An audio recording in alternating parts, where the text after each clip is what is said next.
Yo, people. Welcome to another episode of Bucking Around, powered by X's and Os. Like I said, welcome everybody. I hope you've been good. I hope you had a good couple of weeks, a couple of months.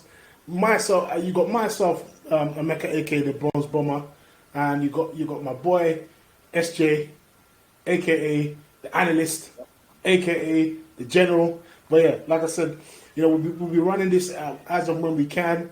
For those who are new or those of you in the free seats, this show basically is about, really connecting with the Bucks fans, really connecting with the Bucks community, keeping in touch with what's happening, keeping in touch with the rivalries, all the banter, or the going and throwing. Like I said, it's all about keeping in touch and reaching out and keeping in touch with the Bucks community. So we've got first of all, SJ, what are you saying? How you been? What's good? I'm good, man. I'm excited. Buck season starts officially it starts the end of October, but Uni's back next week for some people. It's been interesting. I think we've had results there, haven't we, since we were last on? Had some interesting signings around the league, I'd say. Boy, Division 1 is popping as well. We've got Division 1 making moves now. Seen a couple of teams in Div 2 even picking players up. It's a different ball game out there these days. It's good to see, man. A lot of happenings. You got Filton trying to build a stadium. Like I said, it's happening. Yeah, like I said, football makes sense. Like football makes sense. You got the NFL Academy moving to Loughborough. Just as a side note, like I said, Britball is exciting now. Britball, both at university and club level, is actually exciting now. So, boy, like I said. Like you said, a lot of things happening, a lot of people going through clearing, a lot of people coming back to do masters. So, boy, like I said, Bucks is going to be mad. I don't know if them people are there for the degree. I don't have some of those people. There you go. But yeah, people, like I said, like, share, subscribe, all things X's and Os. SJ, just in case, where can the people find you on Insta? What's your Insta, just in case anybody? Everyone knows me, King Vitalis, at King Vitalis. What's your Insta? I need to make mine a bit more adult. Okay. I've had that account since I was 13. You still got them? You still got them? At Sammy J _J. Okay, you heard it here first. Like I said. So yes. Those of you in the free seats, we got two special guests for you. I think the people kind of already know who it's going to be. But like I said, we got two special guests waiting in the lobby. One of them came early, and I'm surprised he came early because this guy is late to everything. He'll probably be late to his own birthday or wedding. This guy is always late. But yeah, we're going to invite... man was late to his birthday. Is it? Nothing changed. You see, a leopard never changes spots, man. A leopard never changes spots. But yeah, like I said, we've got two guests. Obviously, today's show is going to be with first and foremost, SJ did do a post, said, listen, just calling out to all you university teams, coaches that were hitting us up.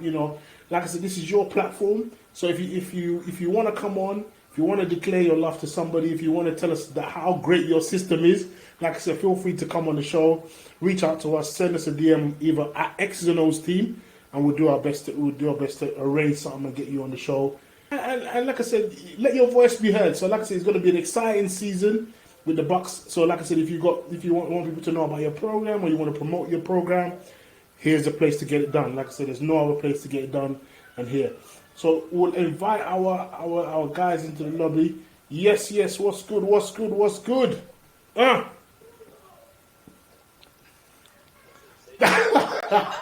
So what are you looking at your watch for? I don't know.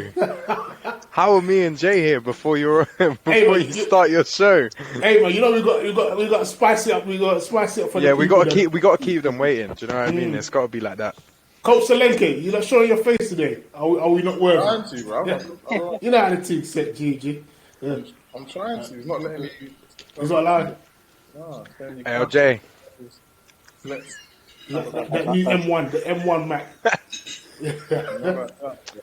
Jay, I would bring the trophy, but it doesn't fit behind me. Do you know what I mean? Damn. Look at that. Already. Damn. I don't know. He'll come back in. Welcome, Seb. Welcome, Coach Seb, Coach Pettican. How we Welcome doing? to Bucking Around. Yeah, man. How you been, man? How's things? A lot's been happening. A lot's been happening, man. A lot has been happening. It's been a hectic ride, but we're getting there. We're getting there. That's it. There we go. That's it. Is he here now? Yeah, he's here. He's got a fresh trim as well, just for this. Mr. Selenke. You lot saying you got good? Huh? You lot saying you good? You know how the things sit, man. You know how the things. I'm still recovering from Sunday. You know, the Manchester winning the natty. You know. Listen, I believe I can fly now. My voice has just come back. My voice has just come back. I believe I can fly, bro. Listen, man. Liz Truss is out. Liz Truss is out here winning the election. Listen, I'm playing the lottery next week, man. It's my time. This is my year.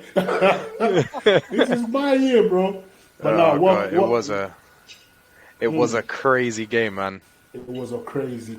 Like, it just shows, you know, football's a funny old game, man. Any given Sunday. That's the thing. You know, it just comes up if a team's ready to bring it, and it just shows you complacency, doesn't it? Even at the highest level, it happens. So I think, you know, it's something that needed to happen, especially kind of at the senior level. You know, because it's kind of like, from my opinion, you know, kind of from seeing it, the Uniball is really kind of taking over Britball at the moment in terms of, like, you look at the game, Notts versus UE, you know, you look at the amount of people that watch that game live, you know, it was something like 15k people watching it, and then you know, you look at that compared to, you know, the seniors, there's nowhere near as much taught, there's nowhere near as much kind of content kind of coming around. So for those kind of games, that kind of game needs to happen where there's been, you know, the Warriors scraped through the semi-finals, and the semi-finals should have been a story to tell. Trust me. Based on what was going to happen in the final, if the team was ready to bring it for the whole thing, you know, I was speaking to Jason Scott at the game, and he was just like, they picked up some key injuries at the, you know, kind of late first quarter, like start of the second quarter, and then their depth just kind of dropped off, which was they just couldn't maintain it. And that's the way it goes. You know, you have to build for the long run, and Manchester have done that. It's true. No, Are you live, by the way, guys? You were live, yeah. Listen, this is how the thing rolls, man. They ain't no. It's not showing. No, I'm not that. We'll sort it after. Yeah. We're definitely live, but that's how it goes. My fans were asking it, so okay, yeah. Fans are waiting. Fans are crying. So what are you telling me? Big season ahead for the Burners. You know, it came up short last year. You know, that was touted as the rejuvenation year, or as the reshuffle year. How you guys feel? How you both? You know, looking forward to this season. I would, first and foremost, I wouldn't say that we came up short last year. I feel like we raised enough eyebrows last year. Yeah, we didn't win, but I think last year was year one of a long journey, and you know, name me a team that wins year one of a transition or a new journey. Not many of them teams have it, and not many teams can do that. So for me personally, last year was fun. Now the ride has started, man. There's no excuses this year. So I'm looking forward to this season, because for me now, officially, or from my plan and my perspective, this is year 2 of year 3. And boy, like, listen, the guys know who I am, both coach and stuff, and players. Now it's time to, you know, I've spent a year trying to implement my ideas and ideologies. Now it's time to execute. Now that I believe everyone is put into what Seb is trying to do. So So for those that don't really know about you both, you know, tell the people about just kind of your journey. You only got it's a 2-minute drill, so you don't need to tell me War and Peace, write an essay. This ain't no interview. Listen, just a 2-minute drill. Kind of tell us about your coaching journey so far. You know, where you came from, how you got into that coaching, who kind of inspired you to pursue a coaching career, so the people kind of know. Jay, do you want to go first? Yeah, 2 minutes is hard. Yeah. I found a love for coaching in university. Being a senior player, we never really had that many positional coaches, so I just took the reign of trying to coach at some of the young bucks. Similar at Kent Exiles, where I moved on to play senior ball, and Kent is a brilliant place for manifesting young talent. So I've just took it myself to sort of start coaching up and talking to the young players and push the league. And I got a knock on the door from Coach Lillis, big up Coach Lillis, GB running back coach. He said he needed a defensive coordinator at City University Wolfpack. I was like, are you sure? Like, I've never even had a positional. I haven't coached positionals, and he was like, yeah, like, don't worry, like, I'll mentor you. So I went over to City Wolfpack.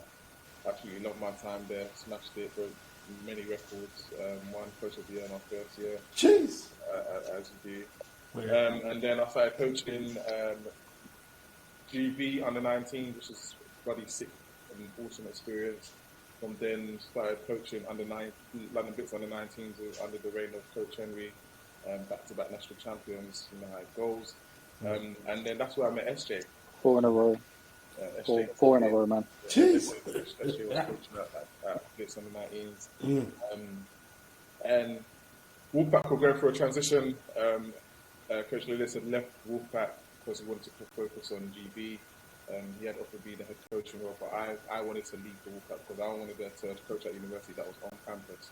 And that was one of my big things when going on to another university. So I heard actually, I was like, yo, what's the deal at Brunel? He upset. And then the rest is history, man. Seb? Coach Kent, sorry. Call me Seb, it's all right. It's all right. Yeah, no, so for me, it all kind of stemmed from playing like, kind of most of the young coaches around Britball at the moment. Like for me, I played for the Burners for 5 years. And, kind of I experienced a large amount of different coaches. So I feel like, I kind of learned from their mistakes, their successes. I've always kind of been involved in a coaching environment anyway through like years in sports. So it just seemed like a natural transition for me, kind of after graduating, where I went in as defensive coordinator straight off the bat. Right. We'd lost one of our coaches. Our head coach had actually left the kind of, the season before, and then the DC had moved up north. So we were without a DC.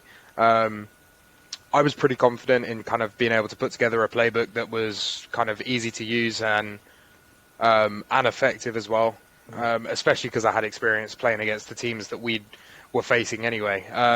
Went straight into DC, predominantly looked after the DB unit. Right. And then our head coach left after the postseason. So we went to the playoffs, got knocked out in the first round. Head coach and OC left, and then kind of the COVID year happened. So I was offered the head coach position by the committee, and I took that without kind of a second thought, And then last year was trying to bring in an offensive coordinator. Sadly, we got 2 weeks before the season, and his work was too manic, and he was traveling to loads of different gym boxes across the world to set them up and train the staff. So ended up having to step up as OC. Finally in a position now where I'm solely head coach and I oversee the DBs, but I'm not a coordinator, so I but yeah, no, and I coach the GB students, or the All-Stars, the South Tight Ends coach as well. So kind of a plethora across both sides of the ball, but yeah, we move. Yeah. Wow, that's an established CV. That's deep, because before this, I kind of got the vibe about you two. I kind of many have kind of touted your partnership. They kind of your coaching partnership as the video is still not up on YouTube, by the way. Okay. I'm getting complaints. Getting complaints. I'm getting complaints. it'll be out soon. Don't worry. Tell the fans to hold tight. We'll be out soon. There's just some. We're still young. We're still young in the show, so we're still working on some TV problems. Yeah, blame Paris. Blame Paris. Anyway, yeah. So many have kind of touted you guys as your coaching partnership as kind of the franchise tag caliber, right? And this ultimately this brings pressure, yeah. So what do you firstly say to that, and how do you deal with this kind of pressure, that comes with this kind of label? Because people really think that you two are like the chosen ones, yeah, and that you're destined to be together. So how do you deal with that? And just to add to this show, listen, SJ knows me. Listen, we had what's his name on here? We had Tony on here. There was no limits. He sent us a list of questions that we should ask him, and like I said, we deviated. We go on a tangent. This is fucking around. This is mine and SJ's show, So let's roll with it. So firstly, how do you deal with that kind of pressure that comes with that label, and why does the relationship between you work? What works? Yeah. You know what? Like, I mean, Jay can correct me if he thinks I'm wrong here, but we both kind of thrive under that kind of pressure. And the thing is, as well, like we're both in it for a lot more than just that kind of performance thing. We're trying to really, we're out here to change the game. We're not just here to be able to do something quick, get a ring, and then dip. It's about creating something that's worth so much more. So for me, the pressure's kind of, I don't feel it, because at the end of the day, like my energy's going on every single person that's in that team and how we can go further. And Jay shares that exact same vision where we're trying to take the team, and it's like poetry in motion when through training, through games, the way that the coaching staff works, like it is poetry in motion, and it's something that we're I'm so happy about because, I mean, we've all been a part of teams where, coaching staff, butt heads and things like that. And then everything starts to fall apart. But when everything is super cemented up top, it all just ripples down into the team. Yeah. It's a big case of, one, pressure makes diamonds. So pressure. The reason why we try our best not to is because the moment we start cracking and feeling that pressure, that passes down to the coaching staff, that passes down to the players. So we try our best to stay as cool and level-headed as possible and as humble as possible. So, we're the type of team that will put up 50 points on a team and also shut them out and celebrate on the sideline. But I guess we're not going to start raving on about all season because we're always thinking about the next game. We scored 50 points last week. How are we going to put 50 points and 60 points up the next week and 70 points the week after that? So it's always a constant feeling of how we're going to improve based on last week, or how we're going to improve these players. And I think the relationship worked because iron sharpens iron. So I first came in and I wouldn't say I was shy or nervous, but I didn't want to step on anyone's toes. And Seb continuously encouraged me to be like, nah, listen, this is your defense. Like, leave your print on the defense. And now I can leave your print on the defense. And when I started allowing myself to be more free and flexible with the defense, that meant I was making his offense look a little bit better.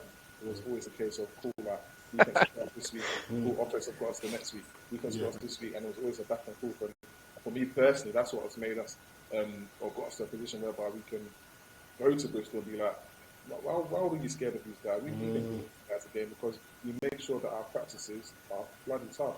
We make sure that if Seb has done something to piss me off, I'm going to let him know. And sometimes it's in the best possible manner, like, damn, like, we can't let Coach Seb run that play on us again. Like, we're not, and then Coach Seb will be and knowing me, I call it again the very next play. That's it. And if one of my players gets it sacked, Seb will go to his players, like, how are you going to let Coach Jay pull that play and get that one? Do you know what I mean? And those guys then start having that sort of friendly but healthy. Yeah, it brings out that healthy competition, like between the kind of coaches, and I think like that's something that it's one of those things as well that impacts players. When you see your coaches having a good time, or you see your coaches going back and forth, like, oh really, we're sending a blitz on like pass Skelly, we're doing this thing, or like, oh, QB scrambles on a pass Skelly, like things like that, and we're running a freeze play on like 3rd and short in practice, and those kind of things, like those kind of plays, and you have both coaching staffs going at each other, and the players start to build that energy, and then it just reciprocates throughout the team, and that's how you create that kind of level in training that that we were able to create and sustain throughout last year. Yeah. Does it come down to your coaching philosophy, like similar coaching philosophies, or is it more about you guys as people? Is that what makes it work so well between not just the pair of you two, but that coaching staff that you've got? Do you go out and get coaches based on who they are as people, or do you consider their coaching style as well? Or is there a certain? I think a lot of definitely questions in that one. Yeah, like I feel like in terms of our coaching philosophy, Jay said it as well. Iron sharpens iron, and we're both of the same philosophy that it's the next man up. So and the way that we kind of work our training is, if you're not performing one week, then that spot that you've been holding for the last 2 games is up for grabs, and that's the thing that we have. So it doesn't matter where you are on your depth chart. If you're performing, then you're going to get that opportunity to carry on showing what you're doing. And at the end of the day, it brings everyone else up having that same philosophy. So I feel like, we share the same philosophy in that sense. Like me and Jay, like we're both ultra competitive. If you look at both of us after a loss, after that Filton game, we were both, we don't like losing. And that's a really big driving force into why we do what we do. And I think kind of everything that we kind of do to bring people in is obviously about, right, who are they as a person? Because being a coach isn't just about shouting and telling someone to do this drill and do that drill. It's a lot more than that. So for us, being able to know like the kind of person that they are, like every coach that we've brought in has had like kind of communication with individuals within the coaching staff. So all of them come with recommendations from, kind of either myself, Jay, our offensive coordinator, James, kind of everything that we built it's collective as a coaching staff, because that's how we function. So, Jay, if you want to... without sounding like too professional, like there's an element of screening, like, we took on, I took on a new DD coach to assist Sebu, and there was, regardless of who he is or what his background is, there's that element of, cool, what you're saying, what's your background, what's your thinking, oh yeah, by the way, I can play there, I know the type of person you're at, you are, so we'll bring you in. So there's always that element of understanding the people that you're bringing into your organisation, simply because, 1, we don't want to butt heads, 2, we don't want to clash, 3, you don't want to bring someone in that's going to try and do things their own way, even though we're trying to teach the players a certain element of things. And finally, for me, one of the most important things is making sure that the coaching staff know that these guys are student athletes, being the first part athletes coming after. So, as much as we want to win, we also want to win and make sure that these guys graduate with the relevant degrees and are going on to be true gentlemen in the future. So, for me, from my perspective, you can have all the character in the world, but I think one of the great things that Seb does is, and I was surprised on it, is beginning of every season, bring all the coaching staff together. These are my expectations of you as coaching staff, and then all of the coaching staff then have their own expectations of their players and their own aims and aspirations. And from that sort of sets the standard and the characteristics that you're expecting from your coaching staff. So even me, I have to turn around and be like, oh yeah, cool, thanks for that, Seb. You know what I mean? This is what you want from me. However, from my coaching staff, I expect that a certain level of professionalism, and they also expect a certain level of whatever it is from their players as well. So it starts from Seb going all the way down, and I think that's what it is. It's mad because I might just say that because I've known Coach Solanke for 8 years, and I haven't actually spoken to you about this, Coach, and I saw videos on Instagram of you guys because the Burners have been let's not kill you, but the Burners have been struggling or been there or thereabouts for many years, right? But never reached the heights that they used to. I mean, the Burners, everyone knows the Burners used to mash work, yeah. So for you guys to do what you did and make the playoffs, right, after so many, years, Jay, tell me what that felt like, because you're probably one of the toughest guys I know, and a lot of people don't know this. Jay is tough, like tough as steel. and to see you break down in tears, you know, tell me what that feeling was like. Express to the people what was that feeling like as a coach. It started because before I joined any organisation, player, coach, whatever it is, even work, I have to do some research. So I've done some research. I knew what the burners were about. I know the history. I know the passion. Paul was on the team. I went as deep as understanding that, you know, Deji that played for the Blitz, played for these guys. Sky that I played with a couple of years ago at the Blitz, played for these guys, sort of thing. So I knew the history. I knew the standard and the level that they wanted to reach, and I knew that I was coming into something whereby, they're a campus university, but the last couple of years, they've had the players to get to certain places, but they just haven't been able to break through that barrier. So I was like, damn, like, me coming into this, I don't want to be that defensive coordinator that comes in and ruins it, and the worst defensive coordinator ever. So I've come in and I was like, I set my personal goals and expectations. I didn't even tell any of these guys, but I was like, these are my goals and expectations, and I knew that we've never gone round past the first round for the first before. So it was just, after that was grinding. So the first 2 games of the season, after these guys, I don't feel like I had made my mark on the defense yet. Maybe first game, I think 2 games has been harsh.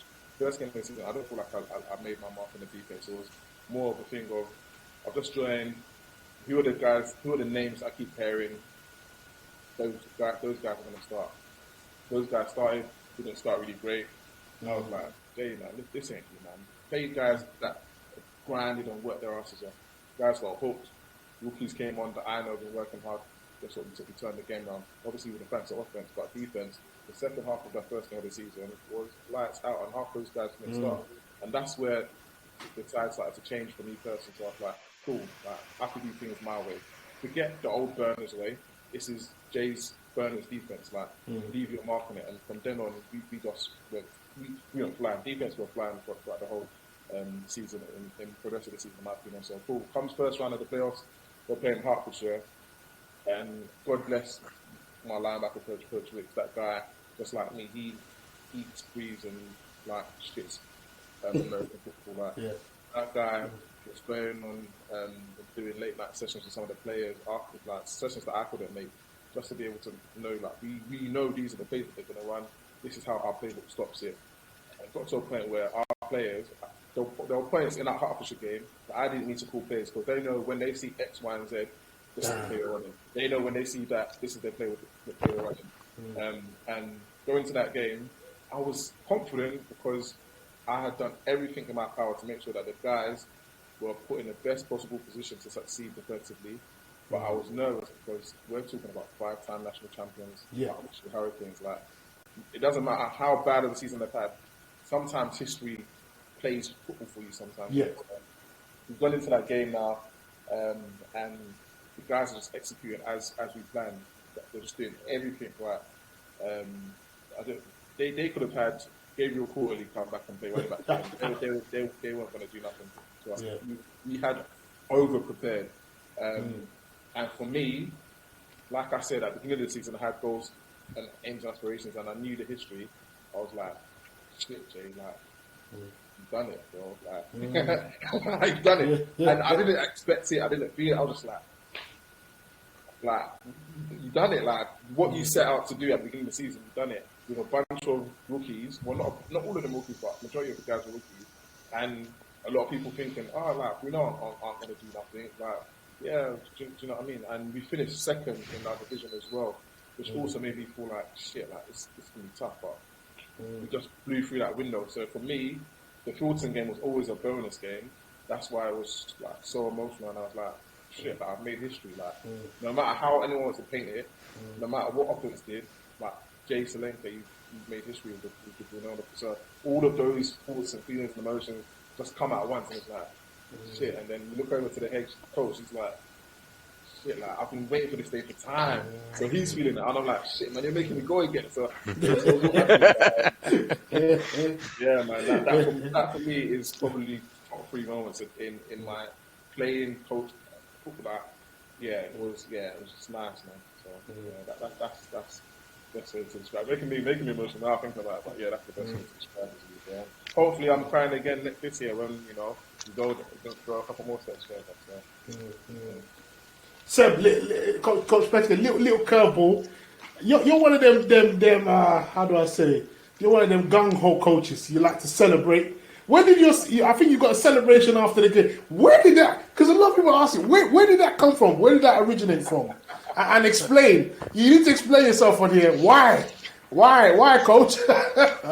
So basically, it actually came round to after the first couple of games of the season, where as kind of coaches, we always set out our goals before the season, where we want to be, where we want to go, how we're going to do that. And then, we're very kind of careful with how we disclose those goals to the team, because what you want them to do is, instead of thinking about the end goal or worrying about how you're going to get there, you just focus on the things that they can control, which is the next game. And, as Coach Jay said earlier, that's where we're trying to keep their focus on, because that's the next most important thing. And I think, we had back-to-back games with Imperial, I think, and we went 1-2. SJ, correct me if I'm wrong. And so we went down after those two games, and I was like, you know what? We make playoffs. We win that first round of playoffs. I'll do a front flip. Jeez. And and then everyone kind of switched on, and everyone was like, you know what? We want to see this fat guy do a front flip. And basically about halfway through the season, I had a procedure done on my right knee. Okay. Yeah. And nothing major, but so I feel like I'd lost a bit of bounce when it came to it.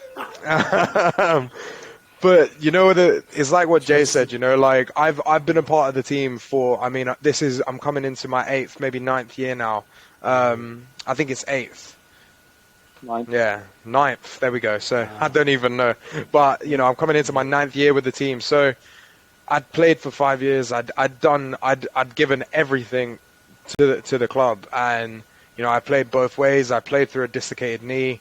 I did all of that stuff, and then to each time as a player, like once we got back into Div 1, we would go 8-0, go in at number 1 seed and lose to the number 8, and that stuff it leaves a chip on your shoulder, and it burns. And after each game, I would watch the other team celebrate that win, and I'd be like, it's going to be me next year. And then, obviously the same thing happened the year after.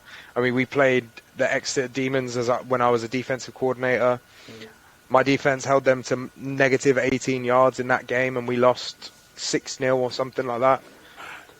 And negative 18 yards of total offense in a game, and you're losing a game. It hurt, because I didn't know what more I could do. And then I think the biggest thing for me was, as a kind of coordinator or as a player, you really can't control the team, and you can see it.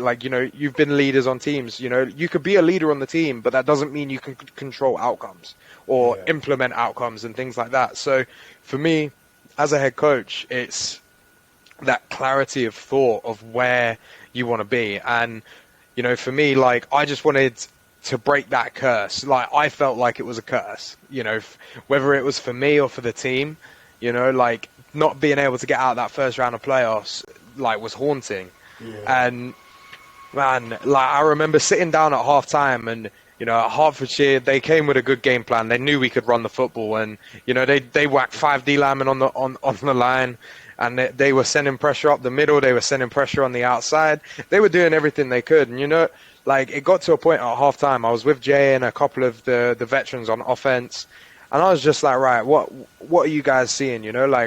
Jay, you've been watching a little bit, and Coach Ricks as well. He's influential for both sides of the ball, just because of his experience. All it could be was, he saw one thing, and we were like, right, let's try and exploit that. Yeah. And and we came out and we ran we got the plays to do it. We ran the play, and we pick up a 30-yard, first down. So it's like, right, cool, now we're moving. Yeah. And then we started to pass the ball. They had to bring a DB on, which works into our favor. We were able to run the ball again. As soon as they bring that D lineman on, we start passing the ball, and we just were able to start the snowball. And we ended up, the defense helped us massively. And I'll say that throughout the season, the defense kept our team in it when offense was stalling. You know, as I feel like most of us know, defense is that's what they're there for. You know, they're there for your offensive hardships, and the reward that your defense gets is when your offense puts up 50 burgers and you finish the game with a pretty clean jersey. You know, that's the and yeah, honestly, that game just. I mean, we'd played Hertfordshire when I was a player. We played them two seasons in a row for pre-season scrimmage. Got absolutely pumped both times. And then, you know, so like Jay said, there's history. You know, like I've played against them. You know, I mean, I played against Chad when Chad was there as well when we were in the pre-season. So this team is, you know, they're like the pinnacle of Uniball alongside Birmingham, and you know, they're the long-standing name. So for me, like playing them in the first round was almost like destiny. You know, it was destiny calling, and I can't describe it. As soon as that ref held that football up, man, I dropped to the floor. You know, I dropped to the floor. My glasses fogged up with tears. Like it was almost instantaneous. You know, it was like we fucking done it. You know, we've gone out here and we've done what we set out to do, and now the rest is gonna be more fun. And I don't know if you saw the video, but there was a game that we played against Essex where it was like the most complete game of football we played. And we hit this music and we just hit the gritty, and it was electric. Yeah. And you know, the boys were doing that again, you know, they're all huddled round, and I'm like, right, I'm going to do something. Yeah. I was like, right, I'm ready. I can't hit the gritty again. We haven't got the speaker. We haven't got the music drop. Yeah. And something in my head was like, you know what? Do it. So I hit a bit of the Ray Lewis, and then I went into a front flip. Jeez. Bro, I hit my ass so hard, man. It was... And then by the time that I knew it, I'd landed on my butt cheeks, and I'd looked up, and, you know, like, the whole team had just rushed me. And it was an incredible moment. And it's like Jay said, you know, it's one of my top moments in my career. And it's just a moment that I can recall to, like, you know, obviously, like, afterwards I saw the video and I was like, God damn, you know, why have I done this? But yeah, you know, I don't regret it. And maybe my knee gets into a position where I can do it properly and land it, you know? Back when I was about 65 kilos, I could land a front flip, but now sitting at 90, it's a bit tough. I think one of the best things about that celebration was the fact that you could really tell that everyone was bought into it. Like, the players celebrated us so hard because they knew how much breaking through that barrier was. Everything we've done, we mentioned to them, who wants to make history? Who wants to make history? And it was, we said it so many times that it was instilled into their brain that we could be that burner team that takes us all the way. I think going into there, but guess what? Like, all of them are history makers. Regardless of how you want to paint it, they're the first team to get Brunel past, or get Brunel to the furthest it's ever been, because it hasn't been anything furthest. You know, and that in itself, you know, they got to the first round of playoffs, but the year before mine, against Glasgow, and Glasgow knocked them out, you know, and so that was the thing, you know, so that's the furthest that we've ever got. And, you know, the players saw, like, how much work the coaches were putting in. I think the coaching staff combined last year, in that 1 week before the Hertfordshire game, had watched well over 45 hours of film in that 1 week alone. And that's... So, like Jay said, you know, like we were over prepared, because we knew, like, we had to do. It was our job to get these guys in the best position. You know, we had the players held 2 practices that week outside of training times. You know, we started classroom half an hour early, so we did an extra, you know, hour of classroom. You know, like, they understood. They knew what we were putting in, and they knew that they wanted to match it. And that was the thing. It wasn't that they needed to match it was that they wanted to match it. And I think, you know, that's the kind of mantra that we've built with the team, and it's fun. I think that's what differentiates us from other universities. I feel like a lot of coaches at other universities, their playbook is their playbook. You know, I'm a firm believer of putting your players in the best possible positions to succeed. So if that means that the team that we're playing, everything they do goes against everything that's in our playbook. That's what we'll slightly adjust things in our playbook to make sure that we're ready for that game. because there's no point. If you're going into that game thinking, oh, we don't have to adjust to be based on what they're going to give us or what they're going to show us, then you just go there and say you want to lose. There's no point, and then the players start getting frustrated. Well, the players not suited for what you're going to come against. So everyone's going there to lose. So my thing is, as all coaches, what are we doing to make sure that our players are physically ready and mentally ready to be prepared to play American football? So right now, in off-season, in order to make sure that we're making sure our players are physically ready, is continuously encouraging them to encourage each other to be in the gym, because we're doing them a disservice knowing that they're coming to play American football at university and not telling them to be in the gym. What's the point? It's like, although it should be on their heads, guess what? We're their coaches, so if we're not encouraging that, then we're not helping ourselves or helping the players, because guess what? They're now in a position to lose because they're not physically in the right shape to be able to perform. Yeah, that's crazy. So go on, Adrian. Well, I was going to say, we've spoken a lot about what we did last season, but let's talk about this season. Let's talk about the season that's starting very, very, very, very soon. Obviously, I'm not going to ask you how do you want to do this year, because I think everyone knows the answer to that, and every team should be saying that.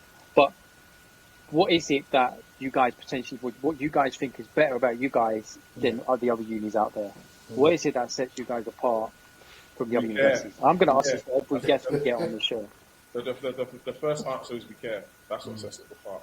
We could have easily been like, you come here, we'll give you this. You come here, we'll give you this. And you come here, I'll promise you this. But no, we care about these guys. So every single person that's joined this off-season, especially from my perspective anyway, I've said, thank you very much for joining Burners. What are you studying? The last thing I want is to bring someone in that's, one, doing a course they don't want to do, or two, they're coming in, I don't know nothing about their course, I don't know when they're slacking, I don't know what gets them going, I don't know what keeps their mind going. So understanding little things about their course, why they're studying it, outside of that, because we're not playing American football right now. Why do I need to worry about everything American football right now if that's not what we're doing? I care about you making sure you're all set for uni, you sort out your accommodation, you're mentally prepared for university. You've got guys on the team that are potentially doing the same courses that might be able to lead you in the right direction. So for me personally, the big differentiator before anything football-related happens is the fact that all of us care, man. We had yourself and Seb on the phone to these guys, telling them about different ways of getting into universities like clearing, and it doesn't necessarily like we were so good that we told players, you don't have to come to Bruno right now. That's how much we care. We were telling players, you don't have to come to Bruno right now. Go and do X, Y, and Z first, and if you get the grades next year, then we're not going nowhere. Bruno's not going nowhere. I'll come next year. Like we're still going to be here for you. So we care. That's the big thing. That's what I'm saying. I can't lie, yeah. You lot need to disclose Aaron Mahoney-Jones signing bonus now, right now, because you need to disclose the signing bonus for Aaron Mahoney-Jones right now, because that signing right there, like that one, yeah. You know that one, like I mentioned it before. That one was, like we knew, like Aaron had already spoken, kind of hinted at interest at Brunel and stuff like that, but he wanted to find out more about the course, and we were able to kind of, put him in touch with kind of the people that we knew that had done that course, through like the grapevine. So our offensive coordinator had a friend that did that master's course, so we put them into contact. He had a good conversation, and then it just went to kind of like, cool, like you're doing your course, right? Are you looking at staying on campus? If you stay on campus, these are the halls that you want to avoid. These are the halls that you should request, like those kind of things. And, like as Jay said, this whole time there was not a conversation about football. And we'd ask, like, how are you doing now? Like, what are you looking to do? And then, AMJ kind of brought up kind of any potential scholarship kind of stuff. Right. So then that was where kind of I came in, because I've been working over for 3 years to try and build, something that can benefit the team in a sense, within the university. And yeah, like, there's a part to it that we said, like if you do want to go for a scholarship, like you have my backing, I'll speak to the scholarship board. as well. Because they understand that they don't know American football quite the same, like as they would, say, for example, athletics and things like that. So they allow me to be able to speak upon the people that we're trying to bring in and say, look, you know, it's transparent, but it's completely honest. And, you know, like I have to rank the players from, you know, 1 to etc. And, you know, most of the time it's one of those things, you know, you have to really look at it, like, realistically, how much are they going to impact the game? Like, how much are they going to impact what we do?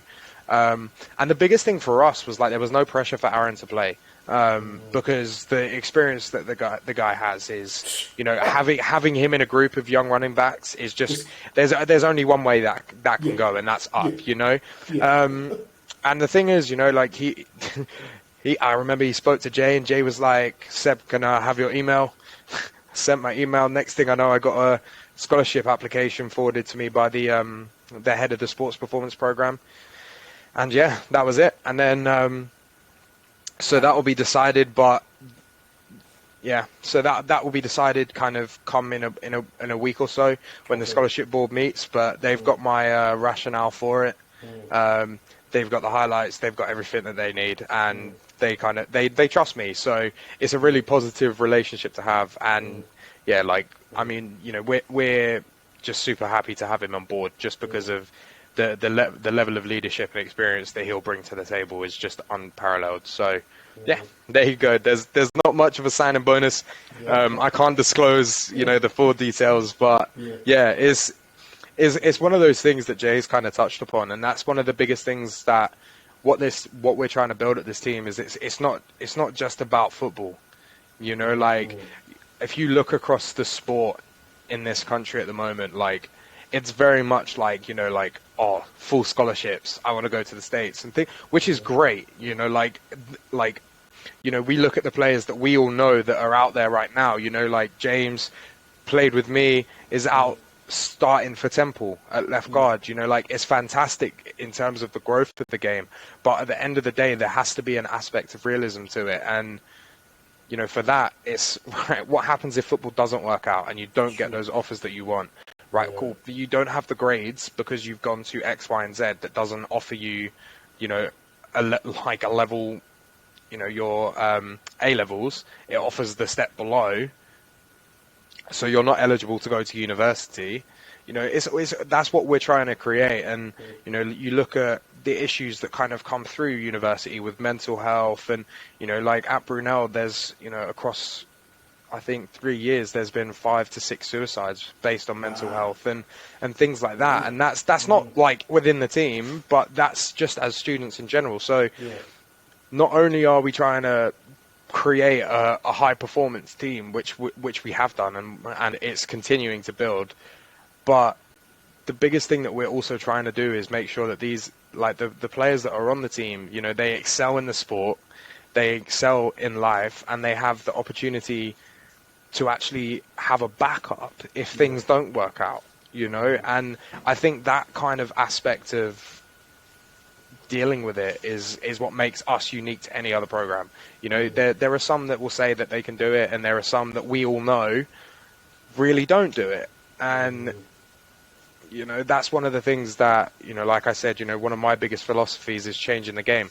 And as Jay said, you know, we want to leave our imprint here, but it's not just at Brunel. You know, it's in Britball, and it's in BUCs football as well, you know. And you see the caliber of Knots and of Yui and things like that.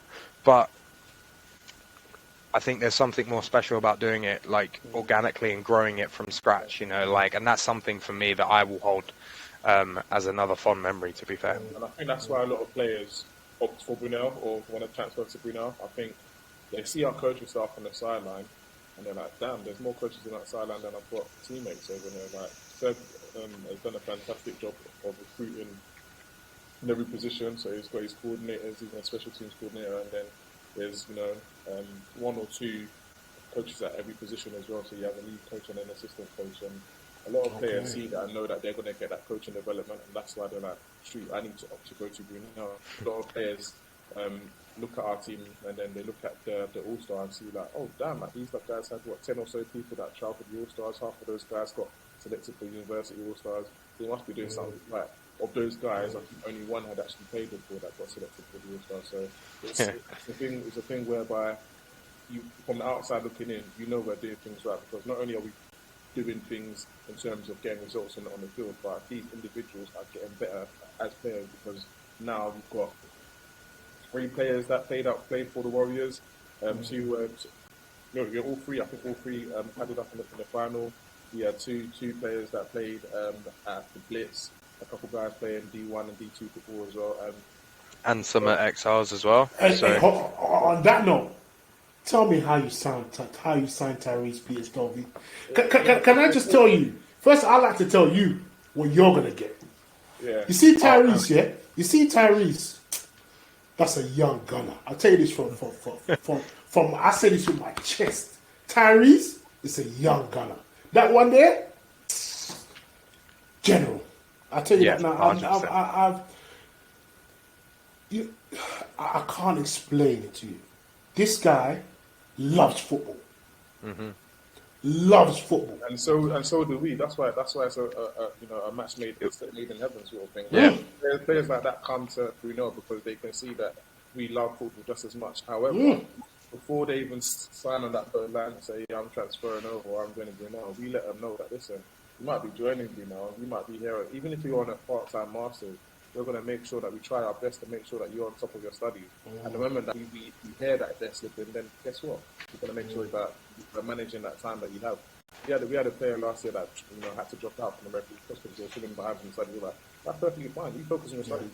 Every single game you want to come to, you come and watch. But every single time I see you at a game, I'm going to ask you how are your studies, because guess what? Even though I might not be a lecturer, I still feel like I have a responsibility to make sure that you're getting your grade, because this is something that you're doing in my time. You're not forced to play American football. You're playing American football because 25. I'm potentially asking you to play for my team. So seeing as I'm asking you to do something out of your way, putting your body on the line, with paying money to do so, I'm going to do my part and just make sure that you're staying on top of your studies as well. So yeah. At the end of the day, it's student athlete, isn't it? So that's one of those things. I mean, Tyrese, I remember James, our offensive coordinator, Tyrese had spoken to him a little bit. James obviously was playing with the Exiles, and Tyrese was saying, he was looking at Brunel, and I was like, you know what? I'm not busy this weekend. Let me come down and watch the Blitz Exiles game and just, see what we might be getting. Yeah. First drive of defense, I was like, boy. The guy can play, and the thing is, that's at the top level. So it's super exciting to kind of see him kind of go further. So we're really excited to have him on board, and he's setting a tone early within that group already. And there's a couple of other guys that we've brought on board as well that are doing the exact same. I mean, literally the other day we put them into our group chats, like the positional group chats, just to get them kind of accustomed. And literally, the first thing he was like, off the field, I'm going to be your boy, I'm going to be your confidant, but on the field, you best believe I'm coming for that number 1 spot. And we were just like, what? We're here for it, that's the kind of energy that people are bringing in, and it's the kind of energy that's only going to make people better, and it's only going to make our team even better. So and it's the energy we want. Like the offensive lineman that transferred over, he's already lifting. Like James is always talking about how he's lifting, and he wants that to be passed on to the guys on the other team. The DB that we had come on, he's talking about trying to break tackling records and stuff. Then obviously there's Tyrese. Like it goes to show that we're clearly doing something right, because people are looking from outside in and thinking, damn, if I join this team, I need to impress these guys, because I saw them banging heads with each other last season. So, yeah, man. So people know, and it breeds the competition that we were talking about right at the beginning of the show, because these guys have come in now. Denny, the vets are thinking, I don't want to lose my spot. These guys are coming in thinking, I'm going to take your spot. And this is all before we've done one rookie day. Because if we recruit like we did last year, we're going to have rookies that are like If I care about you being number one, I'm coming for that number one spot, and yeah, man, go from there. So you got a tantalizing kind of conference or league this year, where more or less you guys are the team to beat, right? You guys are the team everybody Why wants are to we the beat. team to beat? We finished second, bro. You finished second. Oh. I mean, that comes with the name. Sadly, the burners talk a lot, so obviously everybody wants to either the be the chef or be cooked. So no one wants to get cooked. So everyone's fighting for that sous chef position. So like I said, everybody wants to. I think personally, you guys are the team to beat. I think you're going to have a great season. It's going to be tough. But who would you say this season? Because you got. I think you got scrimmage. You got scrimmage coming up. Yeah, so we got a scrimmage with UE. Damn. You got a scrimmage with UE and Swansea. Yeah. In a time where certain teams are strategically arranging games, you guys are going for the juggernaut. That's my shout out the Birmingham Lions. We always got love for the Birmingham Lions, but like I said, we were looking for that Filton explosion game. But we won't go into that. It's too late. We won't go into that. No, we can't. Moving on. So you got UWE coming up as a scrimmage. So we're doing a joint scrimmage. Right. The thought process is, look, like at the end of the day, if we're aiming to get somewhere and we're aiming to get to the Prem, you got to know what the competition is going to be like, right? Because you can see what they're like on Instagram, and it's like, oh, you know. But like the biggest thing that we showed is we're not scared to go up against anyone, and we're going to get our boys in a position to perform. We're going to get them in a position to execute, and it's not about them getting a beat down on us. It's actually about both, like, all of these teams learning, and it enables us to get a gauge on Swansea as well. Swansea have come down. We may see them in playoffs, we may not.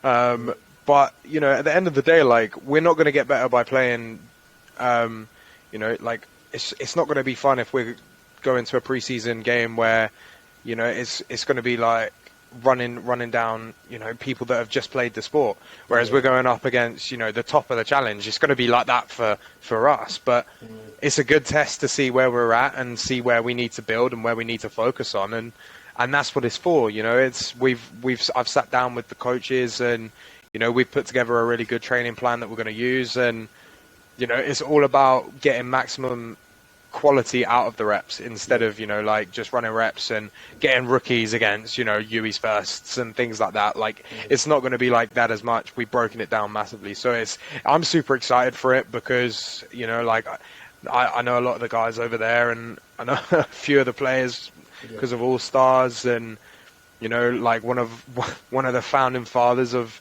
the Burners is now the defensive coordinator at UE. So, so that's, I mean, he came to watch the final against SG, the semi-final against SGS. And so it's going to be good to see him, good to see some faces. But yeah, like it's really a good test. And it's the best way for us to get ready for a season of people trying to hit us in the face. Why not go for the Mike Tyson, and be ready for the rest? So now you mentioned, because I had Coach Harold on a different show on my Out of Bounds show, and he said after that game, we could have run the ball till Christmas and the Burners would have scored. The thing is, right? I'm just gonna say this once, and I'm not, and me and Mecca as well. I'm not a guy that likes to talk that, but he's capping. Because if you looked over his sideline with 2 minutes to go, the guy was stressed. Is it? Stressed. When we were on their 2-yard line, he was stressed. All right, and I mean, Jay probably gonna beat me up after this, but I put that game on me. I was the OC. We scored no points. He held a team that averaged 50 points every single game that they played, and they only put up 7. Their offense only put up 7 on Jay's defense. I was going to ask Emeka, like, if they could run the ball all day, why did they only score 7 points on us? But that's the thing. If they could run it up until Christmas, like, I'm a firm believer. If you're gonna talk all of that talk, you didn't back it up. You won, but you're training on the field 4 times a week. We got these guys two like off season, like kind of before our season starts, we have 2 field sessions a week. You know, like, and you know, with a team of rookies, they got humbled. So, you know, like, I'm not gonna talk on Ben Herod, and you know, I think what he's done over there is great, and you know, 100%. like with the new facilities and stuff like that, it's great. Going to be really fun to see their journey, but it's cap. I'm sorry. On a similar note to that, obviously, you know, rookies is one of the challenges. The turnover from Freshers Fair and Sports Fair and to the first game with the scheduling issues that have been kind of almost plagued the BUCs American Football League. You know, with the quick turnaround where you coaches literally have guys for like a couple of months and they've got their first game, or a month and a bit and they've got their first game. What's some of the, you know, the challenges, you know, you guys experience as coaches of university teams? I'd say the biggest one for me is time. You know, like you've got to be able to really, really quickly establish, right, out of this group of players we've brought in, right, how many of these know the sport and to what level they know the sport. You know, we get some that have zero knowledge of it, and you've got to try and get them up to speed with the people that do have knowledge and the people that have been playing. And the biggest thing that we kind of encourage as well is just the guys to meet up, and girls, you know, they like to meet up outside. And they run their own practices. They book the sports facilities during the day. Coaches don't need to be there. They don't pad up. They just do like fundamentals. And that's one of the biggest things that we've found. I mean, they even book library sessions. So to go over playbook, to go over film. They are in the library. It's kind of crazy. Yeah, you know, and the thing is as well, like one of the biggest things that like I've never seen as a coach, you know, and even as a player, you know, like I did the library sessions and stuff with the team, but what they did this year was actually create Discord calls, and they would watch the film in the Discord, and they'd be on that, you know, for hours. They'd watch whole games and break it down on this Discord chat, and it's like, you know, those kind of things are what really brings it up. Sometimes if it was kind of in the evening, myself or Coach Ricks and Coach Alex would jump in and just kind of, if they have any questions, to fire them our way, and we would just kind of sit in the back and let them do it, because at the end of the day, everyone like as a coach, you know, you can talk and talk and talk, but when the players are the ones that are talking, not only does it imprint what we're doing on their head, but it's a way where, you know, as an other player, from sitting back and watching it, you can understand, actually, right, he's the same level as me, so I can understand. So if I know what he's thinking, then it makes my job easier, because I don't need to worry about what's going on behind me and things like that. And it was, honestly, it was one of the biggest things. Like, you know, if you look at how we started the season in terms of defense, you know, we lost against Imperial twice, and that still irks me to this day. But you know, we conceded 27 points against a Queen Mary team that, quite frankly, didn't deserve to score any of them. But they did. But that was a young defense, and they were like, you know what, we're not happy with this, and they just put in the work.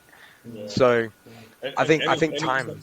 Any successful player knows the importance of film and playbook, and I think as a coaching staff, it's something, film and playbook is something that we're all bought into. So that ideology is like, it filters down to the players, and Rebecca, you know me, you know I can watch American football all day, so you know the way I break down film, the way I watch film, the amount of times I stress to the players that film and playbook is so imperative to you becoming the player you want to be, and filtered down to the players, and like Seb said, it's got to a point where these guys are scarily doing too much film and too much playbook. We looked at it and we're like, this guy's left his huddle on like overnight or something, or you know, like, or he's gone out or brought someone back for huddle and chill, or I don't know. It was crazy. We looked at it on a Tuesday and we're like, wait a minute, like what? And then you know, and then we joined the Discord, and then it made sense, because they're just watching this game, and they'd be on it like every night for like 2-3 hours, breaking down training, and that's the thing. And I think, you know, like, I mean, we've got 35 returners this year, minimum. So, like, all of those people that set that standard, we're going to see something that we haven't seen before with the new intake of rookies. And that's an exciting thing to kind of be ready to see. Is it possible to, I think football is, you know? No, I was going to say, obviously, like we're talking about how we can do with rookies and stuff like that. But how much of an impact do you think? You've got these signings. So let's call them signings, and instead of scholars, because they're not all scholars, and everyone gets all of that. But how much of an impact do you think it is bringing in, is signing players? We've seen it a lot. We've seen it at UE. In Division 1 now, we're seeing a lot of teams start to go out there and recruit these players. Do you think that's a big difference between potentially winning it all or falling short? Or do you think it lies with the coaching as well?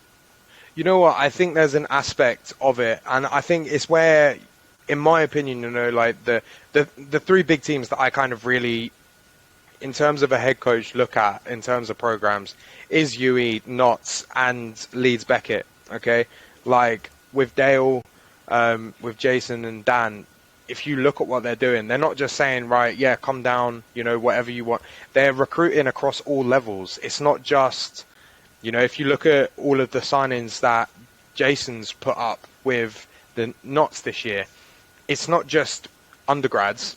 It's a mixture of postgrads and undergrads. And that's the thing that you want.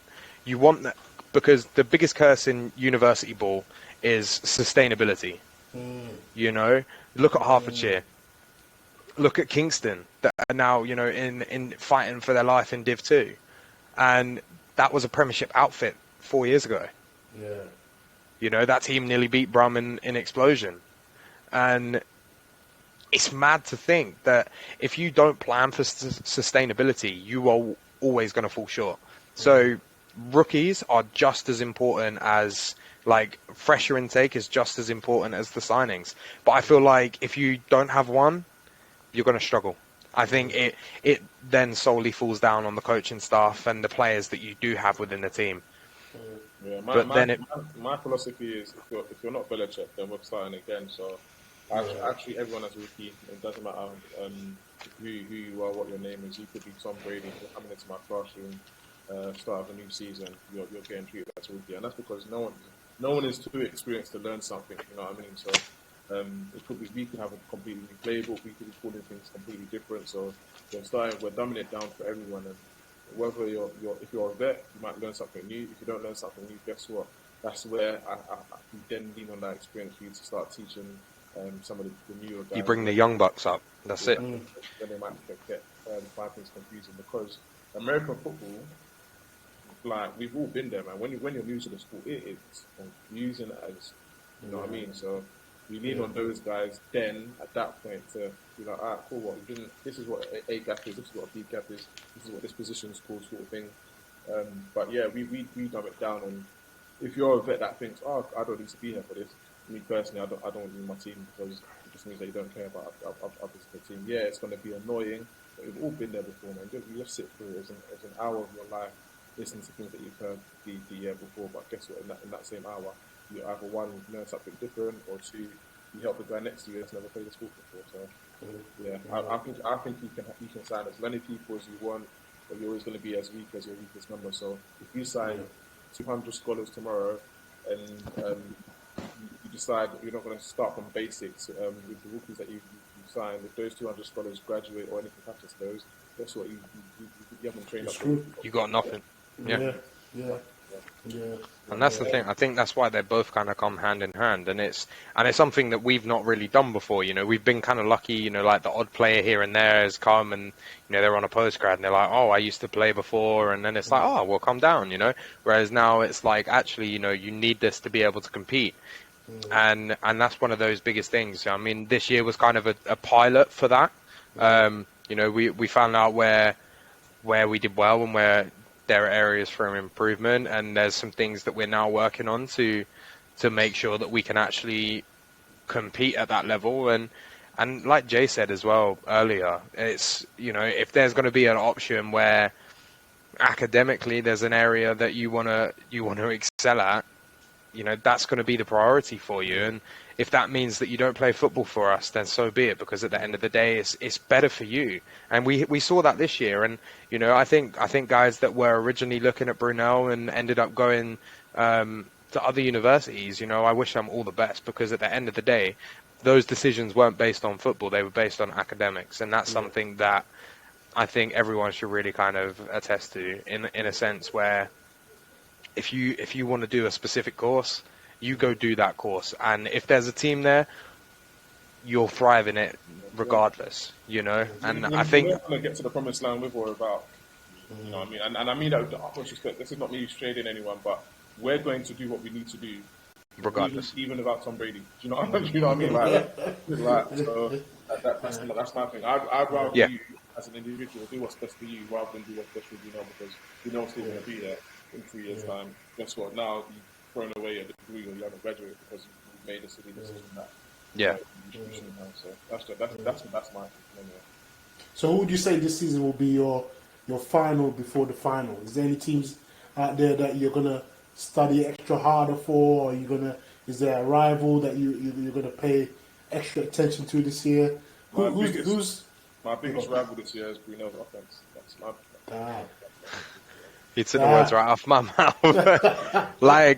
And I think it's you know, it's always that little bit of drama, that little bit of juice that everyone wants. You know, they want us, I could tell you there's a couple of teams, but at the end of the day, there's only one important rival that matters, and that's the Bruno Burners. You know, we're our biggest rivals in training and in games. You know, you're not going to win games if you got over 100 yards worth of penalties. You know, if you're undisciplined or you're getting in stuff with the refs and things like that. So those are that's the main rivalry for us. You know, at the end of the day, as a coaching staff, we know what we got to do to prepare our team for a game. We have everything already set out and ready for that. Whatever jerseys are across the sideline, it doesn't really pay a difference to us. We just got to make sure that we're not beating ourselves, because then the score lines are just going to keep going up. Yeah, well. And that's no disrespect to anyone in the league, anyone in the division. Or we just know and learned from last year that if we keep banging heads offensively, defensively, and on special teams, then whoever comes in our way, it's going to be like work, man. We keep forcing ourselves to improve. You know what I mean? Come game day, it's going to feel like another training session. And that's the level that we want to get at, and we're looking at those Prem teams and thinking, what's the difference? At the end of the day, it's 11 versus 11, execution versus execution, and we saw that versus Hertfordshire to Hertfordshire, and when we played those guys, we just turned it on and executed. They had guys that are currently playing in Europe, as of right now, playing on that team. They have guys that are, a lot of guys playing Premiership football in Britain as of right now, and we had a bunch of rookies, and they've gone on to do some of those things now. But the time in which those two teams played on paper, a lot of people just had already written us off. It was just about executing. So if we can beat Hertfordshire, if we can, scrimmage against UE in a couple of weeks, bring it on, man. Bring it on. Dope. So I like to make our guests uncomfortable. As SJ always complains, say, why do you like to make these guests uncomfortable, asking these weird questions? Listen, I'm all for it, man. I'm all for it. Yeah. He's all for it for this episode. Exactly. I'm trying to make a good backup. But yeah. So, scenario. You're losing 9-6. You're in the final, right? You're in the final game, the 90 championship game, and you're losing 9-6. You got 1 minute left. You got 10 seconds left on the clock. Your QB says to you he can't see properly. He's taken a knock the previous play and he can't see properly in his left eye. Yeah. Your kicker says his toe hurts. Your running back says he's pulled his calf muscle. What are you doing? You going for free, or you going for the touchdown?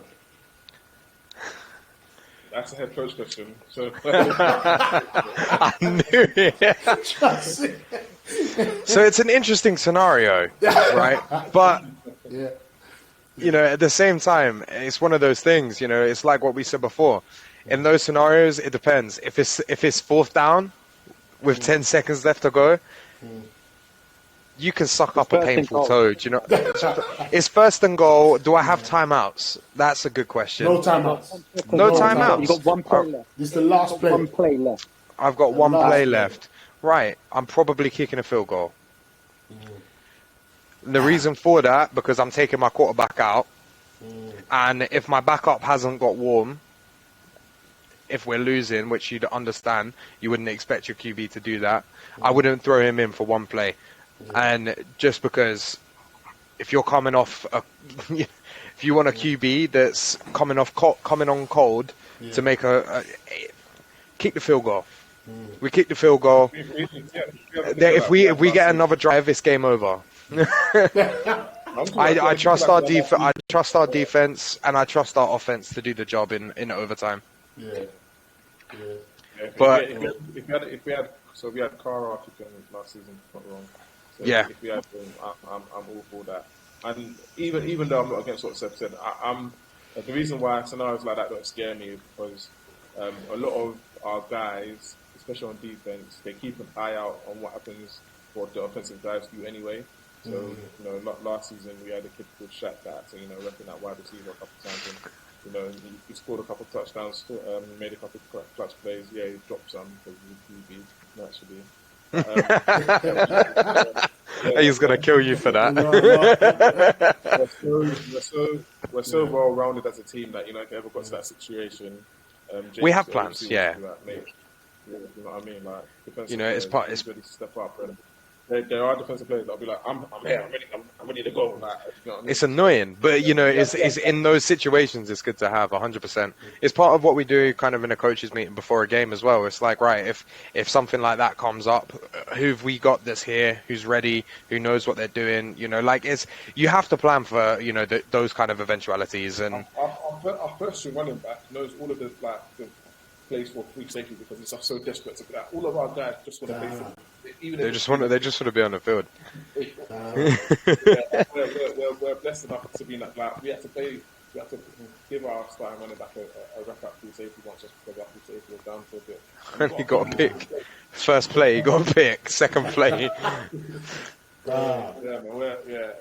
Those scenarios sound crazy, but we're just a crazy team, so we're ready for that. Yeah. When crazy becomes the norm, that's when a team gets really scary. Yeah. So. And on that note, we'll wrap it up. That has been enlightening. I can't wait to come down and see you guys. I'm going to try and come down. I know HJ's been on my case to come down to a game, so I'm going to try to see to come down. I feel like Kemp might be a grudge match for Tyrese, so that would be a good one to watch. That'd be a good one to watch. Yeah, and it's local to me as well. Yeah, guys, coaches, thank you so much for coming on the show. Nah, thanks for having us on. Appreciate you big time. This has been Bucking Around episode 2 with the Bruno Burners. It's burner season. BTB. What's else? It's WER or WTR. Whatever it is. What does that mean actually? Alright, so WER is win every rep. So the hashtags we have are not just about how we do on the field. It's about everything that we've spoken about tonight, like off the field and everything like that. So it's win at every rep. So whatever that rep may be, it could be something small. It could be, waking up for that first lecture. Yeah. Predominantly, it's based around football. So you're winning every rep. So every rep in practice is 100%. Because if you're not, you're cheating yourself and you're cheating the team. So it's that kind of mentality that you want to instill of that grit and effort that you need to win. And it works. And then the BTB is burn the boats, which is just like I'm not going to bore you with the whole story. That's for the team. But basically, it's like it used to be a method of of warfare, where commanding generals would burn if they were going into battle where, success seemed bleak. They would burn the boats that they came in, and they would say, "We'll leave in our enemy's boats, or we die." So basically, it removed all thought of excuse or running away. And it just basically honed in the vision of moving forward. And, we keep burning and things like that. It's pretty hard to stop a fire once it gets going. So, yeah. Jeez. So there you have it. A little history lesson. For those of you that didn't know, now you know. Burner season and all that. Like I said, we wish you, wish you all the best. The Exs and Os team wish you all the best. Obviously, you're like family to us. So we wish you all the best in the season. We'll try and get down to some of the games. Like I said, like, share, subscribe at Exs and Os team. Me and SJ are going to try and get this as regular as we can. But like I said, any coaches, any BUCs teams or coaches or players, that want to come on the show. Like I said, this is your show. This is your community. We're here. We're trying to promote the thing. So like I said, feel free, reach out to us. Even reach out to SJ, reach out to me. Send us a DM on our Exs and Os page, and then we'll get it cracking. Thank you. Peace and love to everybody. Peace. Thank you guys. Peace, guys. I appreciate it.